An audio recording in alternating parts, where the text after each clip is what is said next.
Hello, and welcome to the Project Zion podcast. I'm your host, Carla Long, and today I'm meeting with Matt Frizzell. Matt, I've known Matt for a long, long time, even though he used to get me confused with my sister, Kara, which is normal because Kara and I look a lot alike, and he went to Graceland with my sister rather than me, but we've known each other for a really long time. Sorry, Matt, I shouldn't have brought that up. No, it's okay. I hear it every time. It's exciting. Well, actually, it's a long story, but they accidentally gave one of my grades at Graceland to my sister Kara, so I almost didn't graduate because she took Nature of Science twice, supposedly. That didn't happen. This is a very boring story. Let's move on. Fair enough. Okay, so Matt's going to talk to us a little bit about some stuff that I think that we all know about, some stuff that happens on social media, some critical thinking skills, things that it might be good to bring back to the forefront of our minds. So before we get started with all that, Matt, could you please tell us a little bit about yourself? Yeah, thanks. This is fun.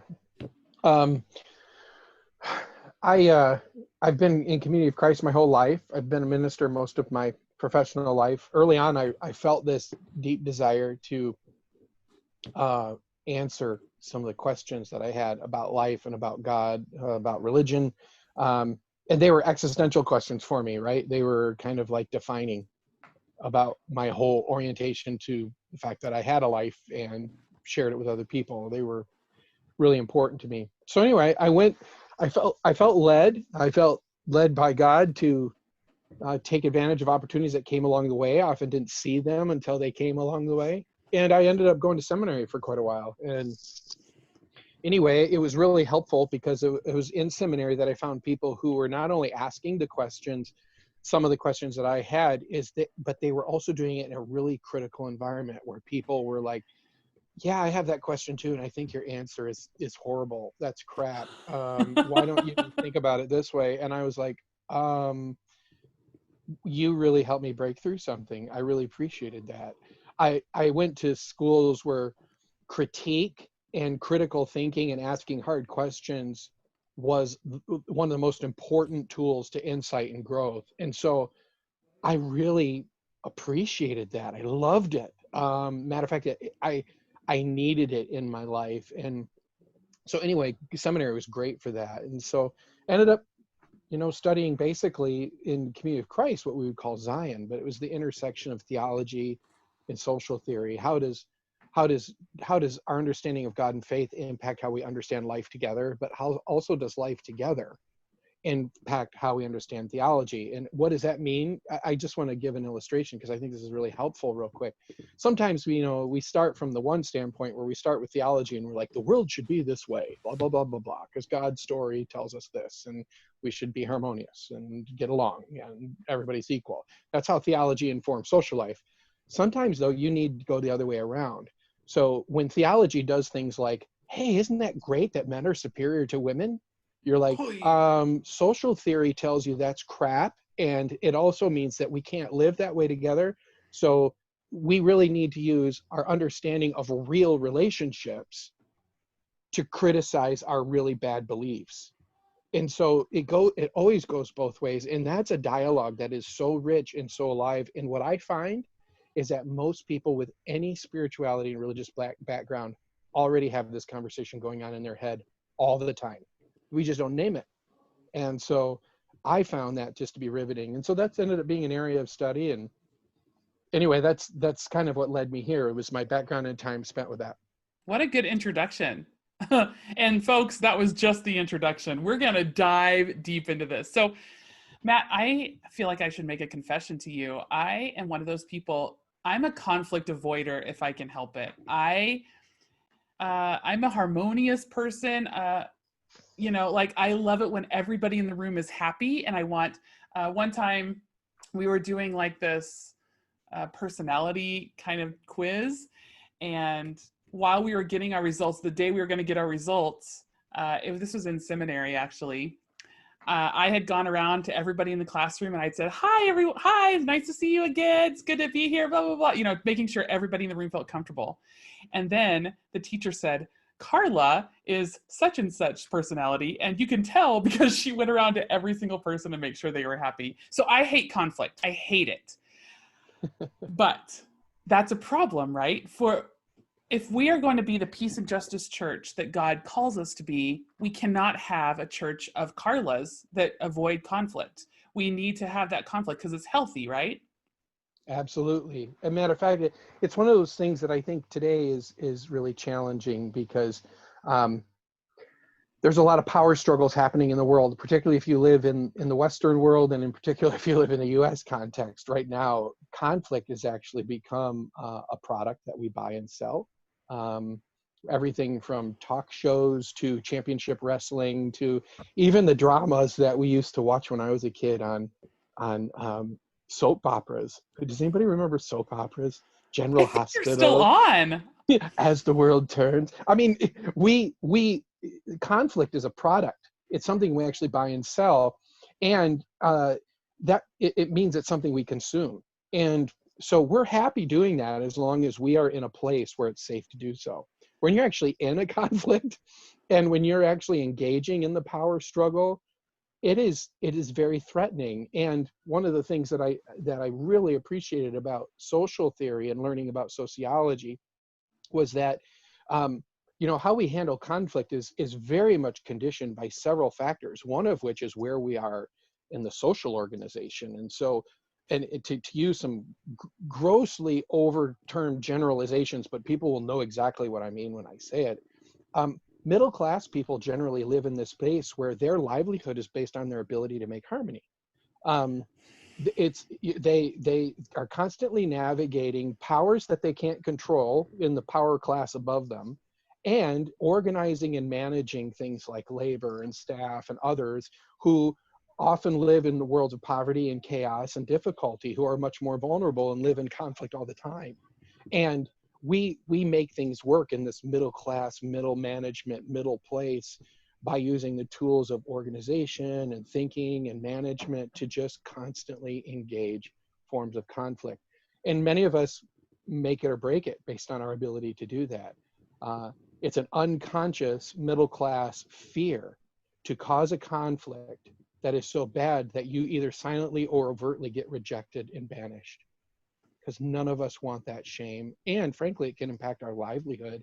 And it happens in churches, it happens in families, it happens in the workforce, it happens everywhere. I sometimes sit around in church meetings where we're all supposed to love each other, but I can feel this oppressive feeling that's like nobody wants to say anything that's going to cause too much of a conflict, because it is very emotionally disturbing. And it's not only emotionally disturbing, it can be threatening. So I don't want to make it just an emotional thing. It can actually threaten the relationships that sustain us. And so you come by it righteously, Carla. You're not alone. Well, that's kind of good and bad to hear. I was hoping that everybody else was better at it than I was. Then I wouldn't have to be good at it because they're good at it, right? So what are the pitfalls of withdrawing from these conflicts, of not engaging in these conflicts at all? Is conflict always bad? How can conflict be positive? Things like that. Sure. Well, and I think that's a fascinating discussion that brings us to the edge of our comfort zone, especially when you think about how social media is a very structured environment to control conflict and control our engagement in conflict. We Oh, can't social media. Ah! Well, I think that's where a lot of people today actually experience conflict. But I mean, we could also talk about how family is a very interesting place where conflict happens and doesn't happen. That's a whole nother conversation. But I'm thinking about social media just because that seems to be a place people experience a lot of conflict. And one of the reasons why that is because we cannot control the conflicts that we're in on social media. At least I should restate that. We can't control the conflicts we engage, but we can control when and how we engage them. And that's really key.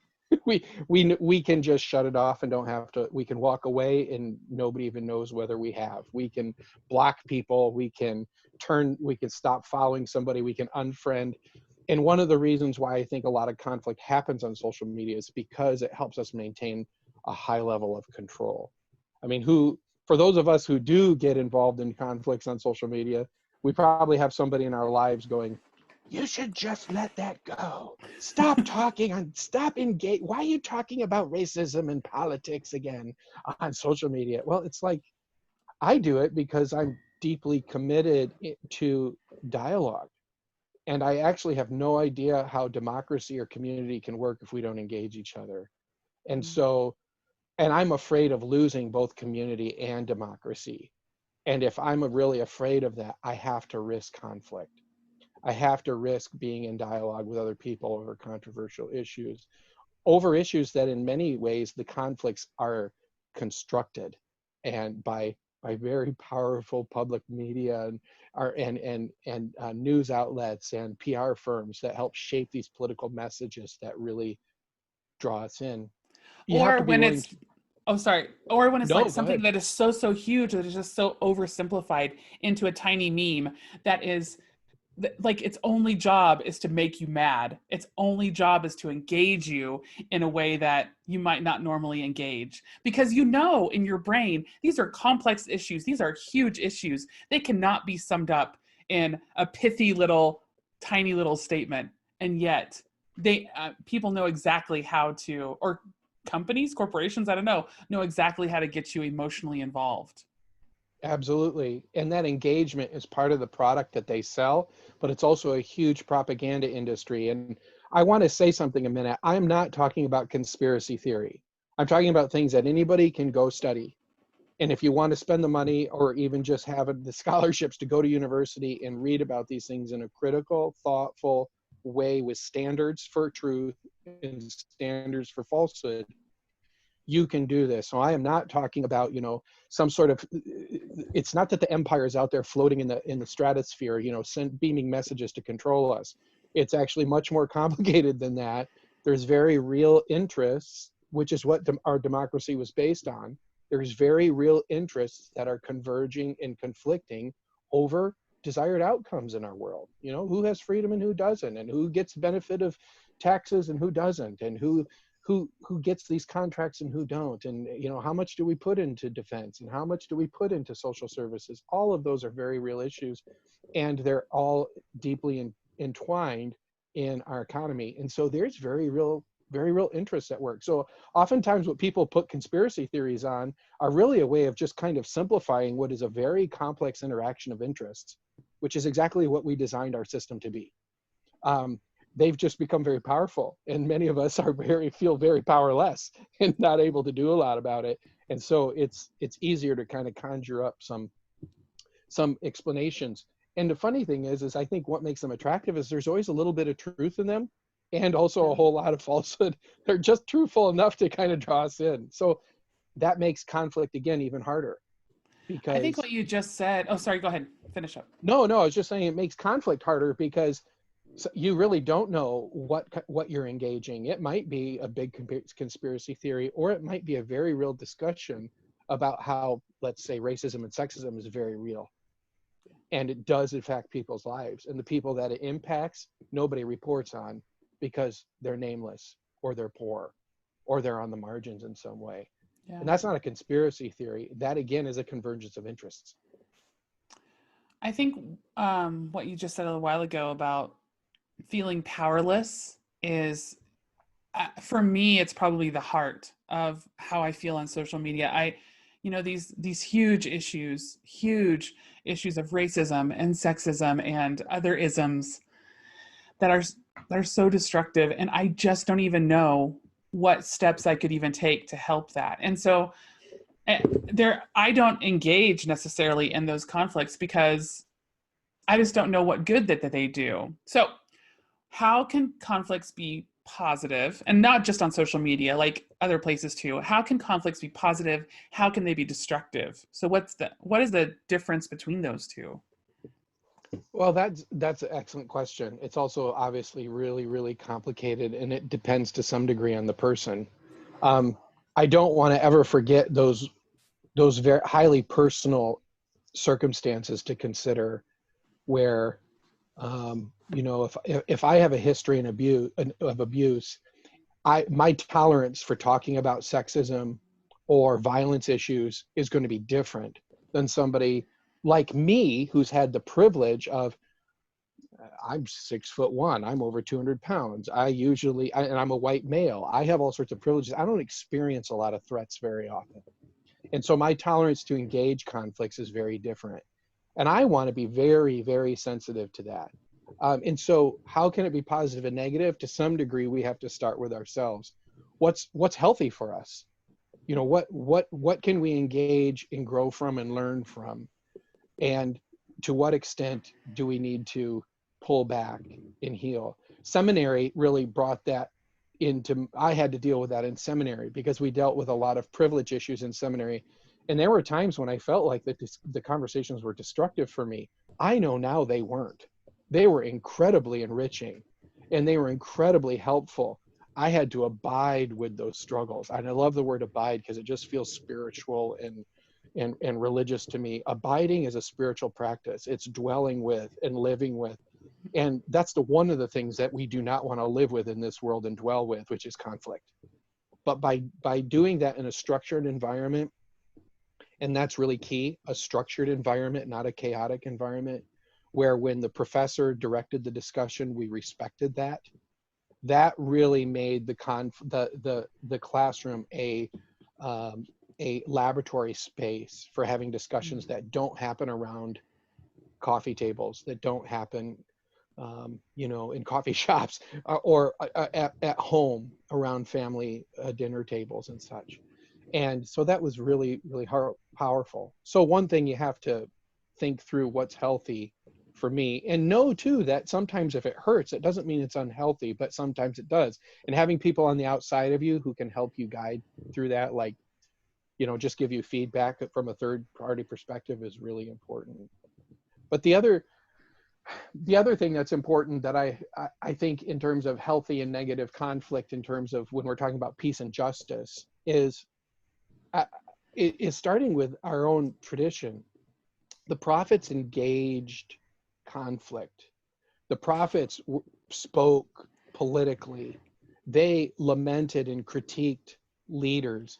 Walter Brueggemann is actually very good about spelling out this relationship between the king and the prophets in the Old Testament, where the king was kept to this covenant to lead and to have power and to keep covenant in a certain way. The king in the Old Testament lived under another rule. They were not above the law, which is a real struggle today. We kind of feel like there's sovereign powers out there that can do whatever they want. That is not the model of kingship in the Old Testament. And the prophets often were the ones holding the king's feet to the fire. So when they made decisions that were, threatening to the vulnerable, orphans, widows, foreigners, strangers, go ahead and read it, dig into the Old Testament. There is a lot of protest, a lot of conflict, a lot of indictment, and there is outright shaming. And this is where I think it becomes unpopular to talk about, but our scriptures, the prophetic voices outright shame the wealthy classes. They outright shame the kings for what they're doing. If we're going to include the Old Testament in our faith tradition, we have got to engage conflicts, and we've got to engage the politics of power in a way that leads in the same direction that the prophets were trying to lead to, which is faithfulness to a kind of righteousness and justice under God that was understood by the people, was testified to in Torah.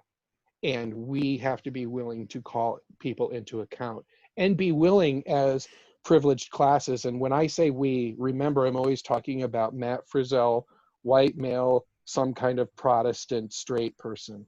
People who have education, even if we don't have money, but if we do have more money, it's always a matter of comparing to who, right? We have to be willing to be held account. So how do you have positive and negative conflicts there? That's the question I heard you ask, but I thought we really need to talk about why conflicts are spiritually have value and have precedent for us. Before I jump into the next piece of it, I just wondered, I was seeing you nod a little bit. I didn't want to know if you wanted to respond to that, because usually when you talk about the prophets in the Old Testament and social justice, people's attitude about conflicts all of a sudden changed, like, yeah, fight the power, speak truth to power. We get really excited about seeing the world set right side up again. Otherwise, why would we not watch the Hunger Games or Star Wars? I mean, we want to see the world set right up again, right? I was nodding along with you about the prophets and things like that, and it reminded me. This is an anecdote that I use every once in a while. When I was working in Europe, I had the chance to go to Karlstein Castle in the Czech Republic, and I found it very interesting because the king at the time, Charles, he sat in this chair with two windows onto his side, and he would look, the windows are right behind him. And he wanted that because he wanted to see the person's face talking to him, but he didn't want them to see his face. So when the sun is shining in your eyes, he's in shadow, so you can't see his face. And it made it extra scary to speak truth to power. So whatever that person couldn't, was more scared to say something to the king than otherwise. And so I think about that sometimes when you mentioned that about speaking truth to power and getting after it. That's what immediately came to my mind, is how scary it is and how the powers that be make it more scary, actually. So I don't know if that's where you wanted to get into, but that's where my mind immediately went to: Karlstein Castle in the Czech Republic. Well, So I was, go ahead. Go ahead. No, I'm No, done. you go ahead. No, I'm not going to have a conflict with you, Carla. I refuse to. Oh, we're getting into it. No, really, I'm all done. Well, it's funny. You made me think of another podcast thing about masks, because there's not being able to see someone's face is actually a really, and the philosophical and theological power of seeing a face is actually a really interesting late modern and postmodern philosophical theme. But again, I kind of just jumped into an academic rabbit hole there. But it's something that is very relevant and important, this concept of masks and seeing a human face, because we do, in many ways, social media operates as a mask. You do not, nobody has to see your face, and everybody gets a mask, and the avatar is making your own mask. I mean, it's very interesting to think about how this works, because it's all about representation, confrontation, engagement, which ultimately is about relationships. And when we think of relationships, we often think about friends and family and people we love.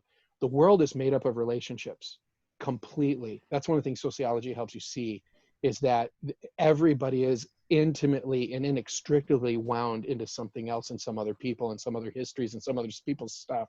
And those relationships are masks as a key part. But you said something about positive and negative conflict and engaging those, and I guess that is something that I do think we need spiritual tools and kind of moral, ethical tools to navigate, and I think it'd be a challenge to try to talk about that. So in peace studies, we talk about two forms of peace. This is kind of an intro to peace studies concept. We have positive peace and negative peace. These aren't feeling terms. So when I say negative, I don't mean like negative peace. I'm not talking about I'm peace sad about peace. yeah, I'm not talking about peace that feels bad. I mean it in and by the way, positive peace actually doesn't often feel good. The irony, I didn't realize this until right now. The irony about those two definitions is we actually usually feel the opposite about them. Yeah. Most of us prefer negative peace because it's based in security, and we don't like positive peace because it's based in vulnerability, conflict, and risk. And so I had never kind of thought about it that way before, but anyway, you're hearing me think out loud. So negative peace is the absence of conflict. When it's in a good way, it's tranquility and serenity and the world at peace. Kind of when I walk at 5 o'clock in the morning and the sun is coming up and I hear the birds tweet and I'm still not hearing any cars move and the water is still and I can see the reflection of the canopy and the treetops in the water. That kind of tranquility and absence of all conflict, that stillness, is in many ways a good kind of negative peace, because there is no conflict. It's conflict free. And there's just kind of a beauty and a peace there. I guess now I'm using the same word twice. But negative peace can also be created with threat. You know, if you do that again, this is what's going to happen. And so, and this is often what people in peace studies will talk about happens as the peace of empire.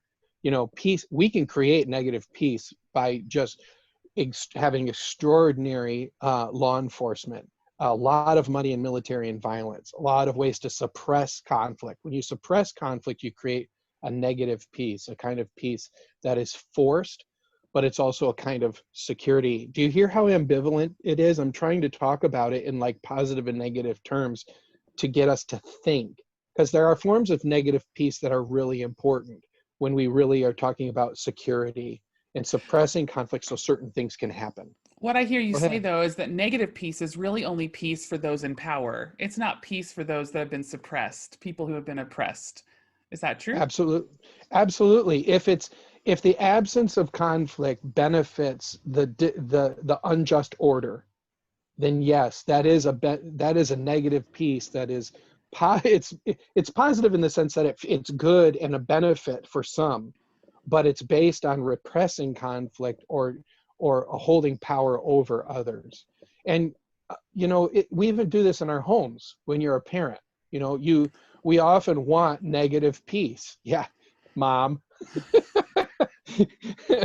Carla's a mom. She knows negative peace. You Shut go to up, you know. timeout right now. You're in timeout.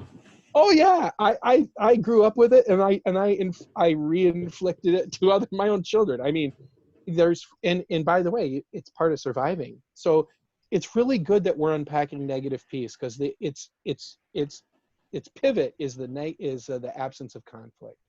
So you can do that in ways that encourage flourishing and encourage justice, but you can also do it in ways that suppress it and hurt and cause it's a truly negative form of peace, because things look fine, but underneath the surface, there's injustice and problems. Well, then there's positive peace. And positive peace is usually based on a sense of conflict and thriving. So positive peace happens because there's engagement, and there's a form of justice and reconciliation and change taking place that is bringing peace, that is dynamic, and it accommodates conflict. So when you ask, you know, when is there good and bad conflict, I have to talk about it in terms of positive and negative peace. There's a kind of negative conflict that just reinforces negative peace. It's a kind of conflict that doesn't lead to thriving and a positive form of peace. And there's conflicts that do lead to positive forms of peace that we usually talk about as Zion or the kingdom of God, or when we see a movie and there's a thriving city and people are bickering, but it's not a bad thing, and they're all just kind of working out their space and enjoying their freedom. Positive peace is a free space that's conflict positive, where all conflicts reach towards justice and right relationships. And that is a form of peace that requires conflict. So how do we know, you know, how do we navigate conflict in terms of how we navigate positive and negative peace? I think that's the next question that's important to answer in terms of conflict. Do you want to go ahead and answer it? Well, I wanted to give you a chance to give me your perspective, because I mean, does that make sense to you? It does, actually. And it made me think about actually something that could have been a conflict on Facebook. I really don't get into conflicts on Facebook. I use Facebook more of like, oh, look at my cute kid kind of thing. But Or dinner. Here's a picture of dinner.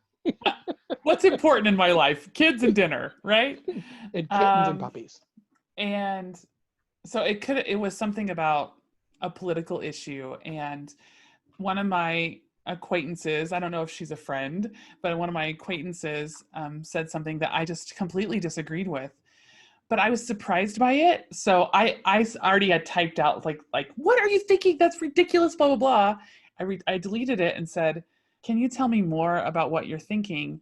And it completely changed the conversation. And I walked away from that. Instead of feeling super mad, I walked away from it thinking, Well, that's a different way to look at it. Something I wouldn't have done if I would have texted really or typed in something while I was really angry. And I mean, this is a very simple, obviously everybody has done this, but just the difference in the the conflict of when somebody is more open to listen and somebody's more open to, or both parties are more open to listen, I guess. So, I mean, it completely changed the conversation. And I walked away feeling 1,000% better. And I think she did too. So, I mean, just little things like that. That's all. That's all I want to say. Well, that's a big thing, because you helped us really see how our approach to positive and negative peace starts with our approach to positive and negative conflict inside of us. That decision is usually made emotionally, and it's usually that's one of the things I'm so grateful about neuroscience in the last 50 years. We really do have greater tools to understand conflict and peace than we've had before, because neuroscience knows more about how we handle conflict and the different biological pieces of that, the neurological pieces that feed conflicts that turn into life and death struggles, and conflicts that actually lead to new insights, asking questions, Carla, along like you did, and trying to bring conflict into an open space where rational processes, and when I say rational, I don't mean Spock and Vulcan, I just mean you stop and make deliberate decisions. And right and wrong is not about winning and losing. Right and wrong is about collaboration and mutual understanding. That approach to conflict is very, very difficult. And the reason why I think we see such failure at it in social media and even in the world today, because our sense of conflict, I think, has heightened a lot. In my lifetime, I'm a Gen Xer, that since the 1970s and 80s, there's just been kind of a frothing of conflict politically, and the culture wars and all this stuff we could trace out. Our political leaders, our presidents, senates, and our senators and Congress folks, their comments are more visceral than they've ever been before. I mean, there's a lot less restraint, a lot less mutual respect, and it's more like, I'm going to win this.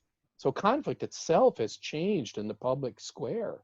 It's a And so gotcha. those decisions, oh, absolutely. Which just turns on the heat. So we all become more defensive.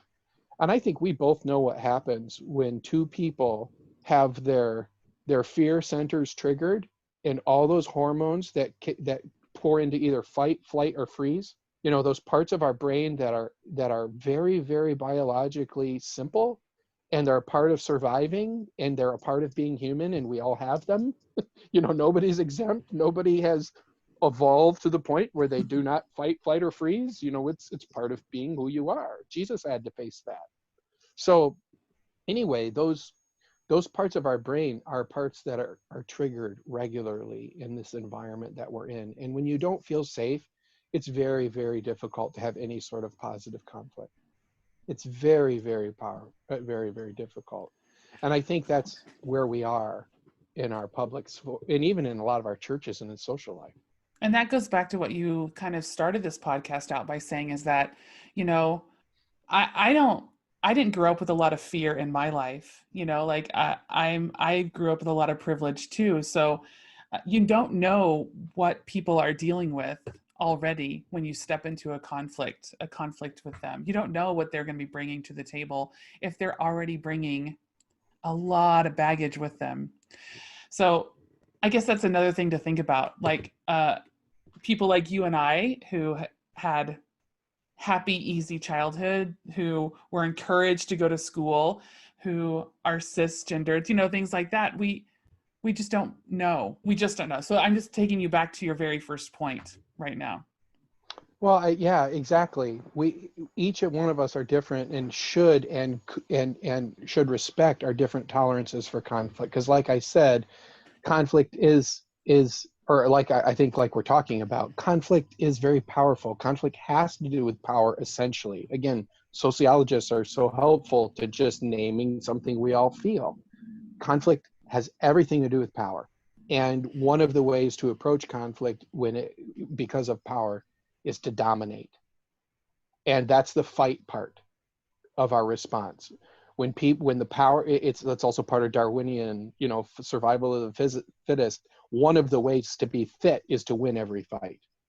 And of course, don't get me wrong, Darwin's theory is very complicated. There are also master chameleons and people who you can also run the fastest and you don't win, but you survive. So, I mean, survival of the fittest isn't always about winning, but that is one of the ways survival of the fittest works, is that biologically we get into a fight and that's how we stay safe, as we dominate.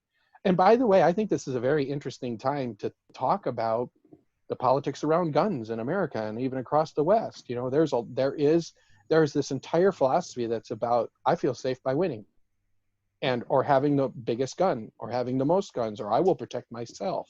That's part of our culture. And I'm not saying it's the only way to look at gun rights. I'm just saying I think it's part of the piece of it when you see the obvious intersections of masculinity and violence and security and protectionism and fear. There's a powerful concoction there to look at how we win and deal with conflict. I'm going to deal with conflict by winning, and that's just one piece of it. But that's not very positive conflict, I wouldn't think. I mean, that's probably not the way to resolve real social justice issues, because of course we go back to our Old Testament models. You know, in the Old Testament models, the ones who are suffering from injustice, they're not well armed. They're widows, they're orphans, they're strangers. So that means they're on foot, and what they can carry either on foot or on their donkey is all they have. So I mean, those are the protected classes of the Old Testament and of the dreams of Zion. You know, those are the lambs that lay down with lions. And to care about that, violence won't solve that. So there's got to be other ways to approach conflict. There's got to be other ways to win in conflict. So I feel like we're moving into this next question, and if we're not, please, you can change the conversation. But it seems like what is being called for is some critical thinking, is a way to say, okay, I'm not going to get emotionally involved with this. I'm going to step back. I'm going to think about how I feel about it. I'm going to think about how you feel about it, and think about why this is evoking an emotional response in me, and then I can respond. Yeah? No? No, yeah, I think that's exactly it. So we're kind of meandering into, and by the way, this conversation I think needs to be meandering, because when to talk about conflict is to navigate how we feel about what we hear, but then how we critically reflect on it too. Because most of us can agree with conflict's bad. We don't need to think anymore about it. We don't like it. But when somebody says conflict's good, it's like, ooh, yeah, I guess I realize that there has to be some level of conflict to move forward. But I don't like conflict. You know, you see it. I really resonate with the philosophers who said, you know, pain and discomfort was the springboard of rational thought. Why am I suffering? Why does this hurt? What can I do about it? You know, that's a springboard for it. And so that also is an approach to understanding critical thinking. When we do experience pain, whether it's as rudimentary as being in a conflict and feeling like we're losing, or feeling ashamed, or feeling threatened, one response is to actually not think at all. It's to fight, flight, or freeze. You know, just kind of either fall into a pattern of freezing and hoping everything passes, because that's one way that you can deal with conflict, or you start running away from it, the avoidance. You said you're the avoider, you know, you probably are used to fleeing. Or other people whose, you know, the hair on the back of their neck comes up and they come out to dominate. The alternative to that is to have enough presence of mind, and I'm not saying that's simple and easy to have, because again, neuroscience has told us when you feel threatened, it is very hard to think. It happens when you get frustrated with technology and you can't see the solution. And if you were just not triggered, you would be able to see it easily. You know, I'm saying technology because I had one of those had to type in my password 4 times mornings. And how stupid is it? Why should I have to type in my password 4 times? I know my password, but my frustration level and my hurriedness and my inability to stop and critically think is what caused me to not slow down and pay attention to each key click. So I did it 4 times. Incorrect. This metaphor happens in real life on Facebook. It happens in the middle of marital conflicts. It happens on the Congress floor. It happens in congregations. It happens in our families where we don't turn on our critical thinking yet. And we think we're being highly rational, but we're standing on top of emotions that are driving every thought we're having. And again, I really thank neuroscientists for that, to help us understand that when we feel threatened, it's very hard to critically think, but critical thinking is actually the way to transition to positive conflict and to positive peace.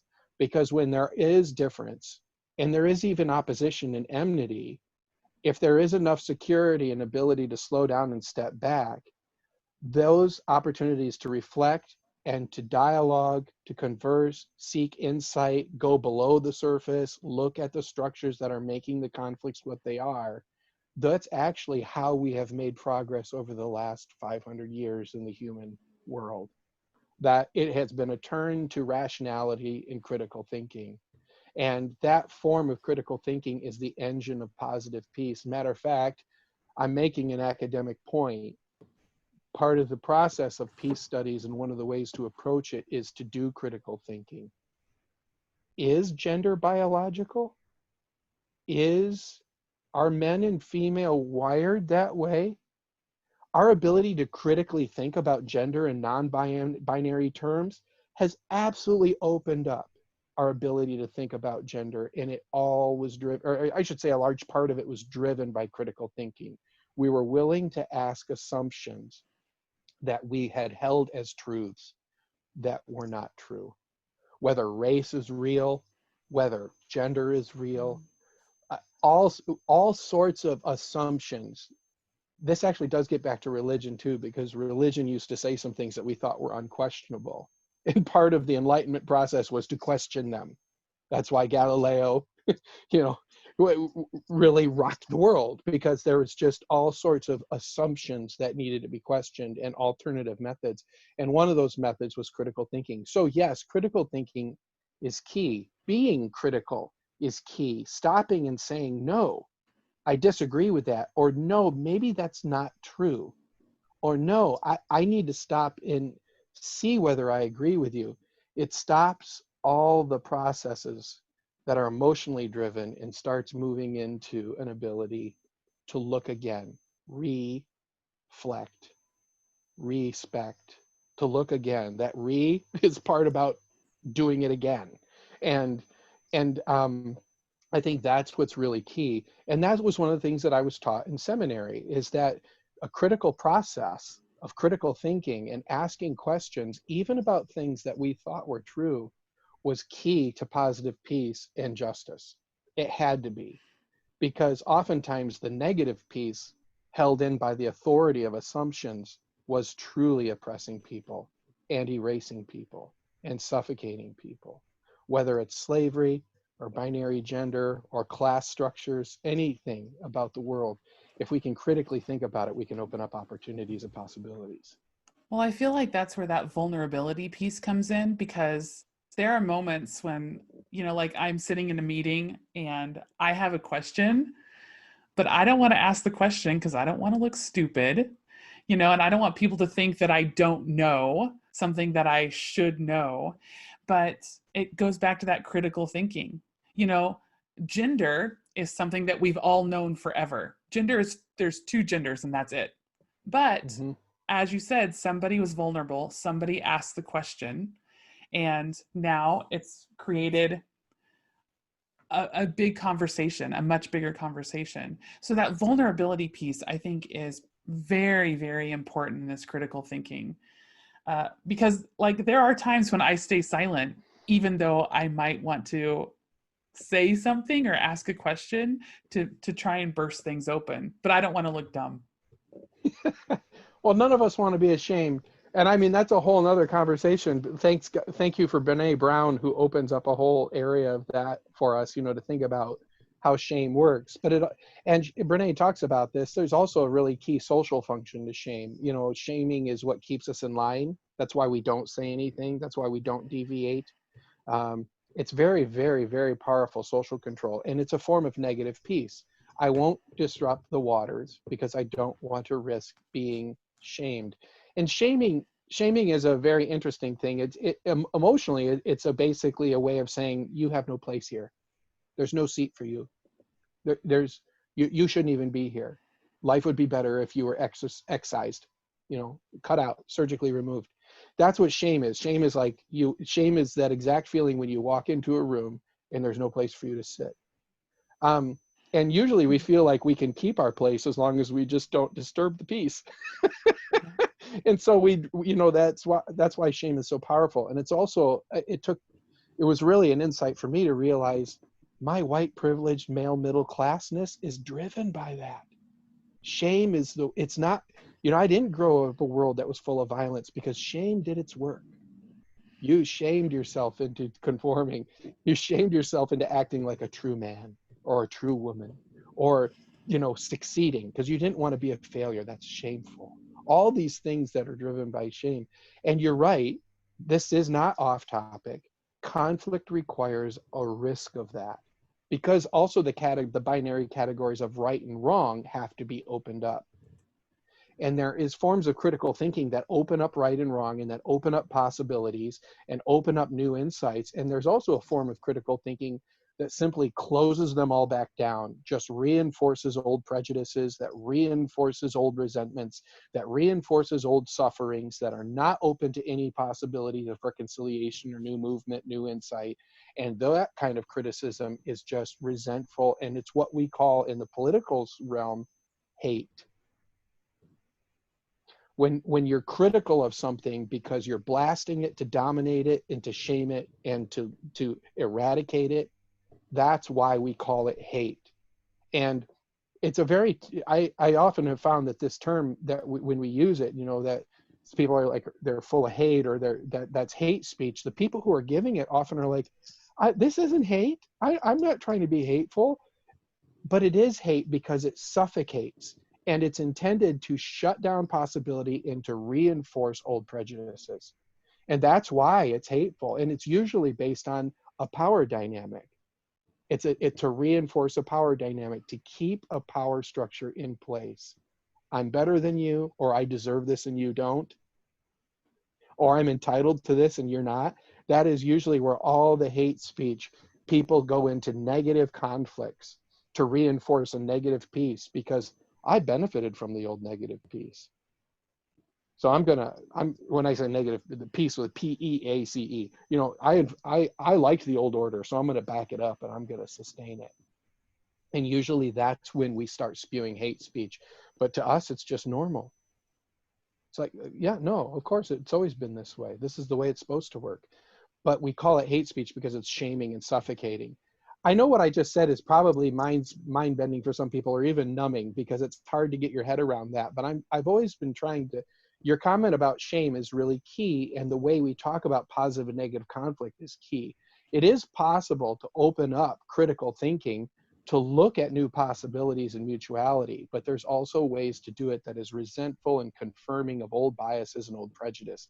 And hate speech, or using hateful language, is one of the ways to use conflict in a negative way like that.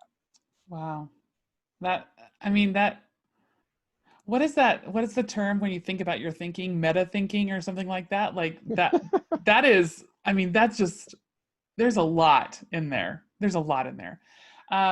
We only have about 15 minutes left of the podcast. I wanted to get to this point because I really want you to be able to talk about it. And we've touched on it every once in a while, but how does all of this talk about conflict and negative peace and positive peace, how does it relate to real life faith situations in the world? Yeah, so our conversation was pretty heady. Even at that point, I'm sitting here feeling my own shame. I'm afraid I lost some people when I started taking all those steps, jumping to talking about negative conflict and hate speech. But I think the insight is really important because, again, in real life, we can use critical thinking, we can use disagreement, and we can use even questioning, like you did in the conflict. You had an experience with someone on social media, you heard something that offended you or that just hit you sideways, and instead of coming out with fight or flight, you opened up a conversation by asking for more information. That's where this is all really, really important for understanding how things happen or how we deal with conflict in real life. And we've heard this before, right? If we can ask questions and open up dialogue, then we can have positive conflict, learn new insights, get to more get to mutuality and deeper justice and ways to live better and do things better. But of course, not a lot of us approach conflict that way. A lot of, especially in the social sphere, it's all about winning. And so navigating and finding safe places for where we can, this is one of the things I wish the church could be. And I pray that it can be a place where we do open up safe places to have positive conflict. That's where I think this has everything to do with faith. Jesus is probably one of the most powerful examples of positive conflict for me. I know many people have inherited what we know now, and I guess I didn't know until I studied it, was a very 19th century view of Jesus, which was an ideal person who never got mad, who lived out Victorian morality, never deviated from, what was right and perfect, and never got angry and never swore, or, and I'm trying to be colorful, but my point is that many of us have inherited a very ideal view of Jesus. But if you read Jesus's interactions with people in Scripture, and you do so with a sense of cultural context, Jesus is very, very spunky. Jesus calls people into account. He says very controversial things that you shouldn't say in the streets. He does offensive things like talks to people that he shouldn't be talking to and asks for water for women at a well who shouldn't be there. And he tells stories that actually most people in a podcast would turn off because they don't lead to preconceived conclusions. They're designed to make people think. Well, yeah, I've wondered every once in a while, like if Jesus came, like I'd be like, I do not want to be friends with that guy. Like I've thought about that quite often. I'm like, I don't want to hang out with that guy. He's annoying. He would be annoying because he'd call you into account. I know one of the things that I often in my own scripture study, and I prepare for, sermons or whatever, and I get led through the lectionary, and I get to read even more and more of these Jesus stories. Jesus kind of there is a principle that seems to run through it, and Jesus consistently holds people account to their own judgments. And that's one of the things that's really interesting to me. We usually think of authority and of judge, who has the right to have authority and judgment? Well, we think that comes from God, so it's outside of us, and it's objective authority, like from the state or from our fathers or from the church authorities or something. In actuality, Jesus models a kind of much more, it's almost a Socrates type interaction where he's like, well, what do you think? How would you judge this? And then whatever you answer, you have to hold that standard up to yourself. And Jesus is constantly making people, it's like, look at that sinner. They're doing X, Y, and Z. And Jesus is like, well, I know what you did this morning. And, puts it out on, and, whoever sins, throw the first stone. Whoever is not, Jesus is constantly taking these do unto other principles and applying them back to people. One thing I didn't know about Jesus was that Jesus had a Southern accent. That's new for me. Jesus has every accent there ever was. Jesus is the universal human. Jesus didn't speak English, so I mean, that alone should tell us something. But anyway, Jesus ends up becoming a really powerful model for actually getting back to real life and understanding conflict. Jesus was constantly engaging people in conflictual arrangements, going to people's homes that he maybe normally wouldn't go to if he was a good rule-following Jew from Galilee. He's interacting with people in the streets. He's confronting people in Jerusalem. He's engaging lawyers who supposedly know the law better than him. He's a nobody. He's an uncredentialed nobody. And he is taking on people in authority and speaking truth to power by asking questions and engaging in conflicts. They may not be fights. There's a difference. Sometimes there are fights that he gets into, but there's certainly conflicts. And Jesus is our model for understanding that. And you'll notice on the cross, you probably have one of the most important indictments of winning as an approach to fighting that I've ever seen, because Jesus doesn't win. He doesn't. He ends up on the winning side, but he doesn't do it by winning. He overcomes, he doesn't dominate. And that is an incredible model for understanding how spiritually conflict is important and how to navigate through it. And I think you see this in models of nonviolence, nonviolent direct action, where you actually instigate conflicts for the sake of justice, but you do it not to win. And that is real. You do it to overcome, and you do it to expose, and you do it to kind of reveal the injustice that's there. This becomes a really, really important way to understand how positive peace comes about. And you did it when you just had this simple emotional reaction. You stopped and you critically thought and said, I want to know more about this before I respond to it. And by the way, that's not the only reason to ask questions. I know sometimes when I taught, or while I still teach, when I teach, I often ask people to explain more, not just because I'm interested in understanding better, though that's part of it. Sometimes people come to the contradictions and the falsehoods of their own positions if you just make them explain it. And you realize, oh, this is based on an absolute prejudice that I feel, but I didn't really make it into my mind yet, my critical consciousness yet. So, and that we did that in seminary quite a bit. There was a constant opportunity to dig deeper and to see the exposed structures of what we thought and felt. And that became really, really an important way. I think one thing that you just brought out is really an important piece as well. When we look at our intentions, like what are we trying to get to? Are we trying to get to that place in power? Are we trying to get to that I got you, I'm right?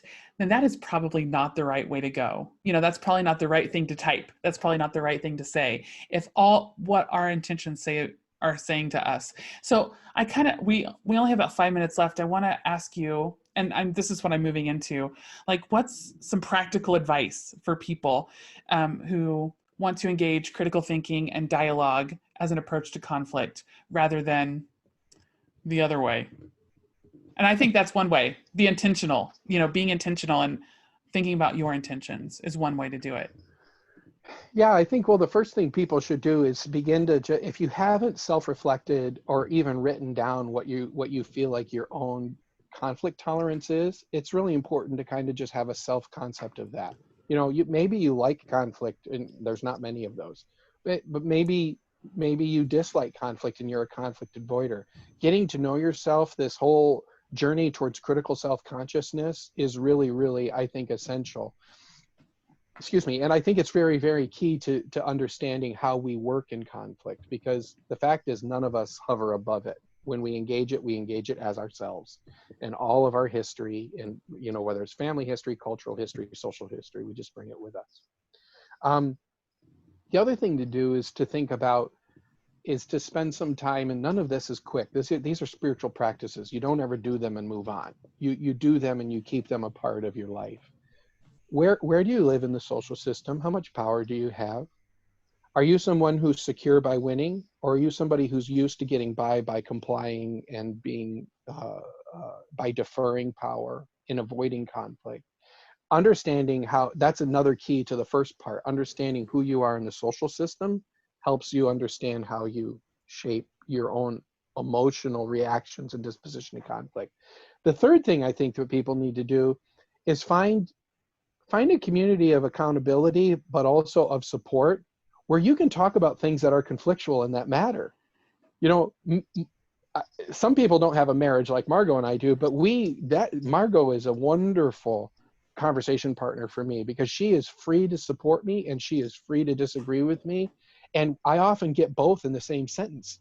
And and that's been a really key part of our glue. We're willing to wrestle with life together. And whether it's with your partner, and sometimes you need your partner just to be your safe space. And so I'm not saying that should be the model. I'm just saying it's one of many models.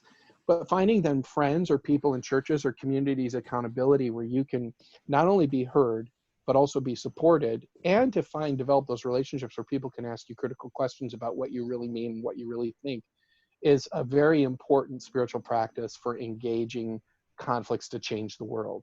Because I have not, in my teaching about social justice and in my teaching about nonviolent movements and my teaching about how the world changes, Jesus is probably the only story that comes off as if he changed the world by himself. But we all know in reality he didn't. He was surrounded by 12 friends.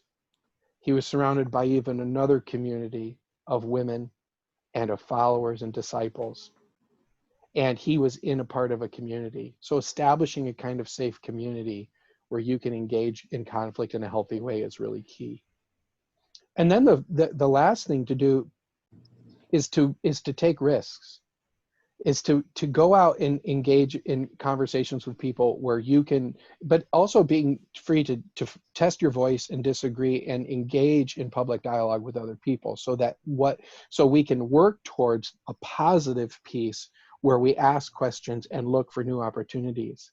Part of that is something that people already have started doing. So what I'm about to say, most people have already done without the other steps. And that is learning when you're engaging somebody who wants to engage you, and learning when you are engaging somebody who really just wants to shame you and really just wants to dominate you and really doesn't give a crap about what you're saying. In other words, you can't make somebody have a dialogue, it takes two. And if somebody is just continually shaming and shutting you down and in an us-them kind of threat, that's a kind of biology that you can't overcome until somebody's willing to willfully do it. And so so becoming vulnerable with people who, and discerning where can I have productive discussions and where I can't, is key. I noticed you take a breath, Carla. I want to give you an opportunity to respond before I said my next thing. Oh no, I want you to keep going. My mind's just going. I want you to keep going. Well, I just wanted to lift up in this, even though this sounds like a duh kind of statement to me in my ears, it's actually something that's very strategic.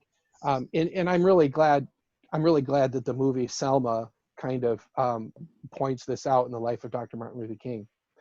If you read the civil rights movement as exactly what I just described, a very strategic engagement with conflict, you can see in many of the dialogues there that King and the civil rights movement were very tactical about who they engaged and why.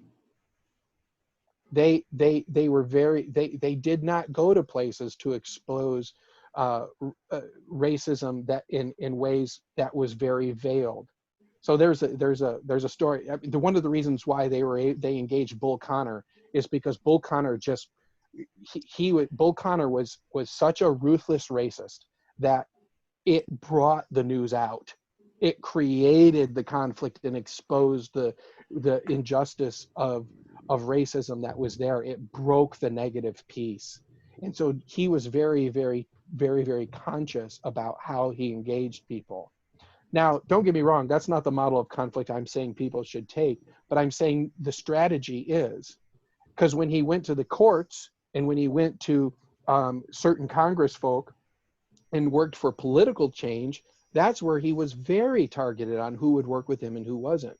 So in the streets, he worked with people who were against him and who would expose the injustice of racism and its violence for the public.